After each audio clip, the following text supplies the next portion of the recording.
Hey guys, it's Anissa dan kali ini kita akan ngebahas suatu topik yang berkaitan dengan radiasi nuklir. Kira-kira apa ya Sobat Edson?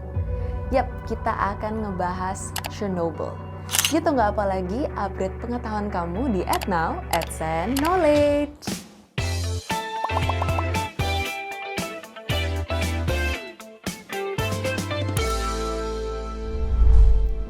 Chernobyl sekarang menjadi simbol penting dari bahayanya radiasi nuklir.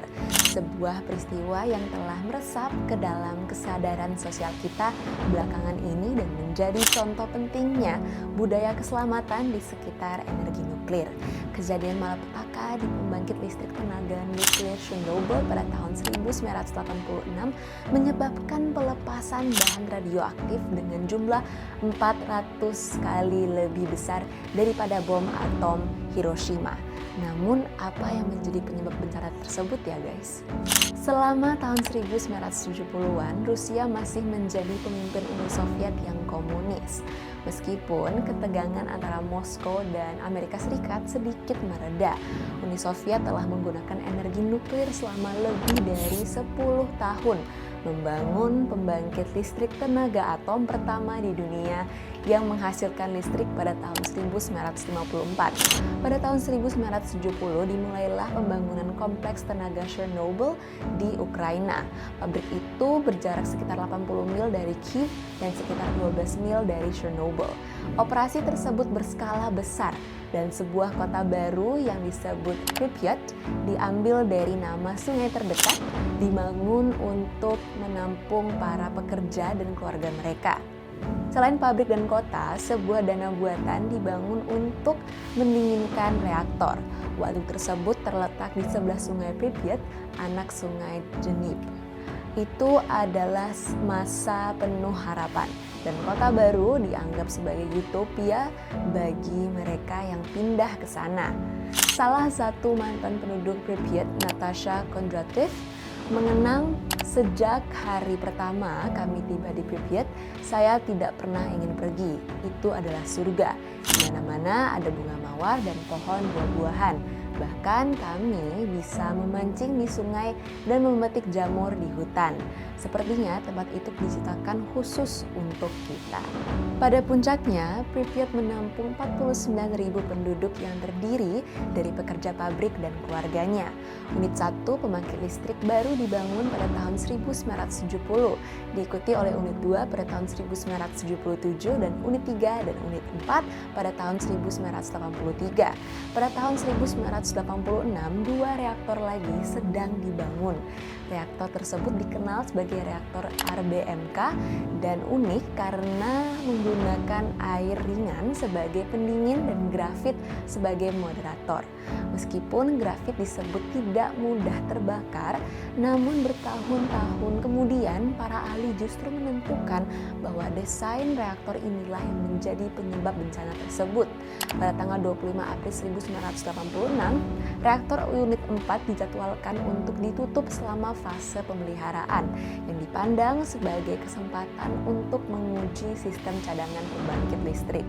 Diputuskan untuk menjalankan percobaan untuk menentukan apakah jika terjadi kehilangan daya, turbin yang melambat akan menghasilkan daya yang cukup untuk mengoperasikan pompa air yang mendinginkan inti bersama dengan peralatan darurat hingga pasokan listrik darurat diesel mulai beroperasi. Pengujian ini telah dilakukan 1 kali sebelumnya dalam keadaan serupa nih guys, namun terbukti tidak memberi hasil meyakinkan. Sehingga pengujian kedua dilakukan kembali. Sekitar pukul 14.00, tim menonaktifkan sistem pendingin inti darurat reaktor unit 4 agar tidak mengganggu jalannya pengujian. Namun, penutupan reaktor pada saat itu dianggap berdampak terlalu besar terhadap kebutuhan listrik di wilayah tersebut, sehingga penutupan dan pengujian selanjutnya ditunda. Saat itu pukul 11 malam ketika pengontrol jaringan mengizinkan pengurangan daya lebih lanjut dan serah terima pekerjaan ke shift berikutnya ternyata tidak berjalan baik sebagaimana mestinya.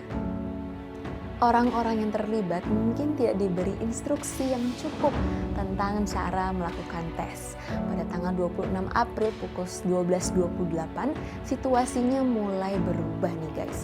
Daya reaktor turun menjadi 30 megawatt, padahal seharusnya mencapai 1000 megawatt. Sebelum memulai pemadaman untuk meningkatkan daya, tim operasi memutuskan untuk melepaskan beberapa batang kendali. Nah guys, mereka mematikan regulator otomatis untuk melepaskan batang secara manual, melanggar pedoman keselamatan pabrik. Sekitar pukul 1 pagi, reaktor stabil di sekitar 200 megawatt meskipun daya reaktor jauh di bawah normal dan jumlah batang kendali yang dipasang untuk menjaga kendali reaktor kurang dari setengah. Pengawas pabrik memberi operator wewenang untuk melanjutkan pengujian. Untuk melakukannya, fitur keselamatan lainnya dinonaktifkan, termasuk sistem pematian darurat otomatis. Operator harus mencoba mengendalikan reaktor secara manual dan melepaskan lebih banyak batang untuk menjaga daya. Sekitar pukul 1.23, pengujian dimulai dan inti semakin tidak stabil. Operator tidak bisa menghentikannya, meskipun sudah berusaha semaksimal mungkin. Ketika daya tiba-tiba melonjak ke inti yang diperkirakan 100 kali lipat dari biasanya, mereka menekan tombol kematian darurat, tetapi batang kendali macet saat memasuki inti. Batang kendali terbuat dari grafit yang terbakar saat memasuki inti. Beberapa detik kemudian, ledakan uap menghancurkan inti reaktor, diikuti ledakan lainnya. Ini menghancurkan atap reaktor seberat 1000 ton dan membentuk bola api di langit. Insinyur Valery Khodemchuk dan rekannya Vladimir Sachenok tewas dalam ledakan. Radiasi mulai bocor dari reaktor saat pemadaman listrik membuat pabrik gelap. Debu dan bongkahan grafit memenuhi udara dan kebakaran mulai di seluruh pabrik. Pada pukul 1.28, tim pemadam pertama tiba di lokasi. Mereka tidak menyadari nih guys bahaya radiasi dan tidak menggunakan peralatan pelindung. Petugas pemadam lainnya bergabung pada pukul 2.10. Api terbesar di atap reaktor berhasil dipadamkan.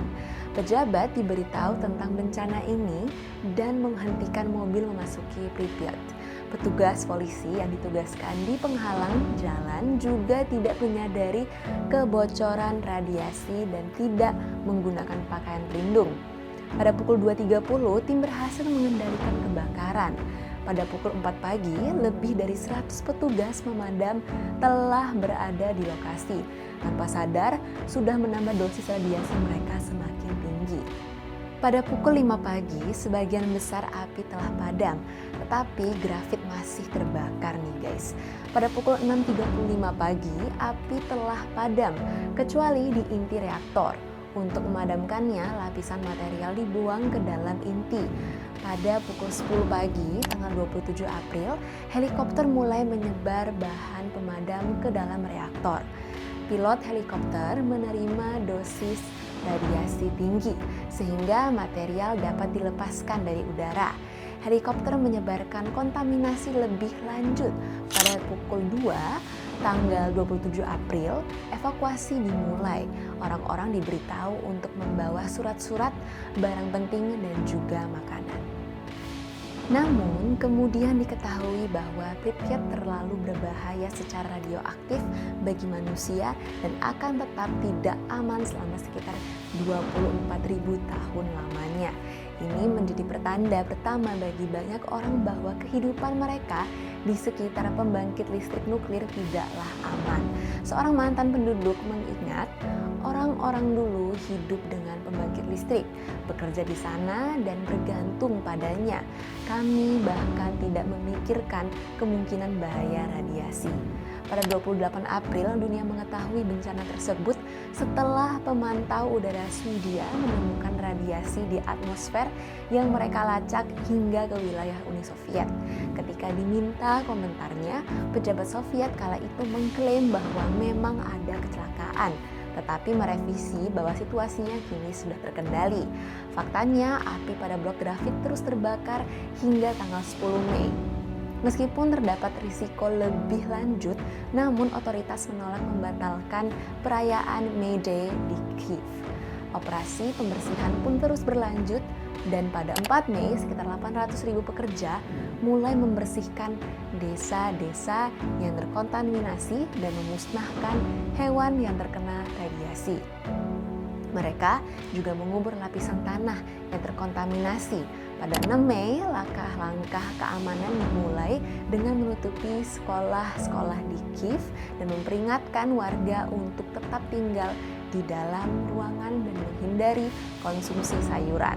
Pada 8 Mei, pekerja berhasil mengeluarkan 20.000 ton air radioaktif dari ruang bawah tanah inti. Pada tanggal 9 Mei, beton dituangkan di bawah reaktor Chernobyl untuk membentuk dasar yang stabil. Setelah itu guys, reaktor tersebut dibungkus dengan lapisan beton dan logam untuk menutupinya. Hal ini dilakukan sebagai bagian dari upaya untuk menutup dan membatasi paparan radiasi dari reaktor yang rusak. Ketika radiasi berhasil dikendalikan, wilayah seluas sekitar 57.915 mil persegi telah terkontaminasi. Daerah yang terkena dampak ini meliputi lebih dari 300 mil di sebelah utara pabrik, termasuk sebagian wilayah Ukraina, Belarusia, dan Rusia. Pada 14 Mei 1986, Mikhail Gorbachev mengakui bencana tersebut. Meskipun banyak yang menolak, namun Gorbachev menyatakan bahwa bencana Chernobyl mengingatkan akan bahayanya perang nuklir. Hanya saja biaya bencana ini masih jauh lebih besar. Pada bulan Juli, 28 orang yang berada di pabrik Chernobyl saat bencana terjadi meninggal karena paparan radiasi. Meskipun hanya 31 kematian yang secara resmi dikonfirmasi terkait dengan bencana tersebut, namun Perserikatan Bangsa-Bangsa atau PBB mencatat bahwa jumlah kematian yang sebenarnya mungkin lebih dari 50. Meskipun jumlah angka tersebut masih meningkat, namun tidak ada bukti langsung yang menghubungkan radiasi dengan kanker ataupun penyakit lain. Tetapi bagi orang-orang yang kehilangan orang terkasih, keraguan tentu akan selalu membayangi. Natasha Kondratiev kehilangan putrinya yang pada usia 19 tahun pingsan karena serangan asma, tepat 6 tahun setelah keluarganya dievakuasi dari Pripyat. Natasha selalu bertanya-tanya, apakah bencana itu menyebabkan nasib putrinya? Siapa yang tahu jika Chernobyl yang menyebabkan asmanya? Sebelum kecelakaan, dia terlihat sehat. Dia mungkin terkena radiasi saat berusia 12 tahun, yang adalah usia kritis bagi perkembangan anak. Itu mungkin terkait dengan Chernobyl, tapi tidak ada yang bisa dipastikan. Bencana Chernobyl menyebabkan setidaknya 1.800 kasus kanker tiroid pada anak-anak usia 0 sampai 14 tahun, jauh lebih banyak dari biasanya. Di musim gugur 1986, penduduk Pripyat diberitahu tentang pembangunan kota baru, Slavuchik, khusus untuk mereka. Kota ini selesai dibangun pada tahun 1988, memberi pekerja Chernobyl pilihan rumah dan apartemen. Saat ini, sepertiga penduduk Slavuchik adalah mereka yang dulunya tinggal di Pripyat. Bagi mereka, Pripyat adalah simbol kehancuran, sedangkan Slavuchik adalah simbol kebangkitan. Meski banyak yang merindukan Pripyat, namun ribuan pekerja masih bekerja di Chernobyl dan menjalani pemeriksaan radiasi sebelum pulang. Paparan radiasi masih ada, namun kawasan Chernobyl kini bisa dikunjungi meski dengan pembatasan tertentu. Beberapa warga pun mulai kembali karena radiasi sudah tidak lagi terlalu berbahaya. Nah, gimana Sobat Edson? Seru banget kan ceritanya? Jangan lupa untuk follow semua media sosial edson.id. Sampai jumpa di tema menarik di episode berikutnya. Salam pintar!